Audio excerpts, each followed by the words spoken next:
ಹೇ all, ಎಲ್ಲರೂ ಹೇಗಿದ್ದೀರಾ? ನಾನಂತೂ ತುಂಬ ಚೆನ್ನಾಗಿದ್ದೀನಿ. ನೀವು ಸೈಂಟಿಸ್ಟ್ ಹೇಳಿರೋದನ್ನ ಕೇಳಿರ್ಬೋದು, ಮಾರ್ಸಲ್ಲಿ ಕೂಡ ಲೈಫ್ ಇದೆ, ಜುಪಿಟರಲ್ಲಿ ಕೂಡ ಲೈಫ್ ಇದೆ ಅನ್ನೋದನ್ನ. ಹಾಗಿದ್ದರೆ ಅರ್ಥಲ್ಲಿ ಕೂಡ, ಅಂದರೆ ಎಕ್ಸ್ಟ್ರೀಮ್ ಎನ್ವಿರಾನ್ಮೆಂಟ್ಗಳಲ್ಲಿ, ನೀವು ಈ ಫೋಟೋದಲ್ಲಿ ನೋಡಿರೋಂತೆ ಹಾಟ್ ಸ್ಪ್ರಿಂಗ್ಗಳಲ್ಲಿ, ಓಲ್ಕ್ಯಾನೋಗಳಲ್ಲಿ ಕೂಡ ಲೈಫ್ ಇದೆ ಅಂದರೆ ನೀವು ನಂಬ್ತೀರಾ?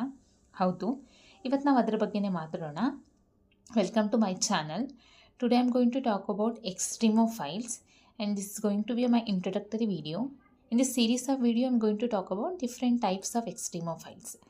So, extremophiles and ಏನಪ್ಪ ಅಂದರೆ, these are the organisms who survive in extreme environment like volcanoes ಇರ್ಬೋದು, ಅಥವಾ ಹೈ ಟೆಂಪ್ರೇಚರ್ ರೀಜನ್ಸ್ ಇರ್ಬೋದು, ಅಥವಾ ಆ್ಯಸಿಡ್ ಸೀಸ್ ಇರ್ಬೋದು. ಇದರಲ್ಲೆಲ್ಲ ಸರ್ವೈವ್ ಆಗೋ ಆರ್ಗ್ಯಾನಿಸಮ್ಸ್ನ ನಾವು ಎಕ್ಸ್ಟ್ರೀಮೋಫೈಲ್ಸ್ ಅಂತ ಕರಿತೀವಿ.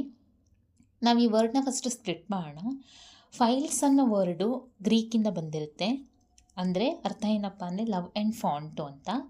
These organisms are love to live in extreme environment ಅಂತ ಅರ್ಥ. And extremophiles are classified into different types. ನೀವು ಈ ಪಿಕ್ಚರಲ್ಲಿ ನೋಡ್ತಾ ಇರುವಂಗೆ ಥರ್ಮೋಫೈಲ್ಸ್, ಸೈಕ್ರೋಫೈಲ್ಸ್, ಹ್ಯಾಲೋಫೈಲ್ಸ್, ಬ್ಯಾರೋಫೈಲ್ಸ್, ಹೀಗೆ ಡಿಫ್ರೆಂಟ್ ಟೈಪ್ಸ್ ಆಗಿ ಡಿವೈಡ್ ಮಾಡ್ತಾರೆ depending on the location where they live. So ಇದೆಲ್ಲ ನೋಡಿದ್ಮೇಲೆ ನಮ್ಮ ತಲೆಯಲ್ಲಿ ಬರ್ಬೋದು, how these organisms are surviving in that extreme environment where normal life couldn't.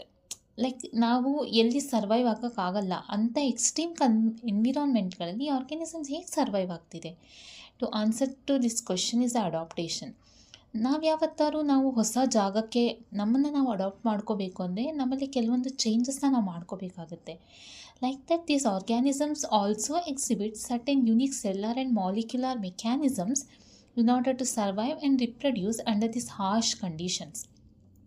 So ಈ ಆರ್ಗ್ಯಾನಿಸಮ್ ಯಾವ ಥರ ಅಡಾಪ್ಟೇಷನ್ಸ್ನ ಮಾಡಿಕೊಡುತ್ತೆ, ಈಚ್ ಆ್ಯಂಡ್ ಇಂಡಿವಿಜುವಲ್ ಆರ್ಗ್ಯಾನಿಸಮ್ ಬಗ್ಗೆ ನಾವು ನೆಕ್ಸ್ಟ್ ವಿಡಿಯೋದಲ್ಲಿ ನೋಡೋಣ. So this is it. Thank you. I hope this video will be helpful. ಸೈನ್ಸನ್ನು ಕನ್ನಡದಲ್ಲಿ ಎಕ್ಸ್ಪ್ಲೇನ್ ಮಾಡೋ ಒಂದು ವಿಶಿಷ್ಟ ಪ್ರಯತ್ನ. ನಿಮಗೆ ವಿಡಿಯೋ ಇಷ್ಟ ಆದರೆ ಲೈಕ್ ಮಾಡಿ, ನಿಮ್ಮ ಒಪಿನಿಯನ್ಸ್ ಏನಿದ್ದು ಕಮೆಂಟ್ ಬಾಕ್ಸಲ್ಲಿ ತಿಳಿಸಿ. Stay tune for next video. Thank you.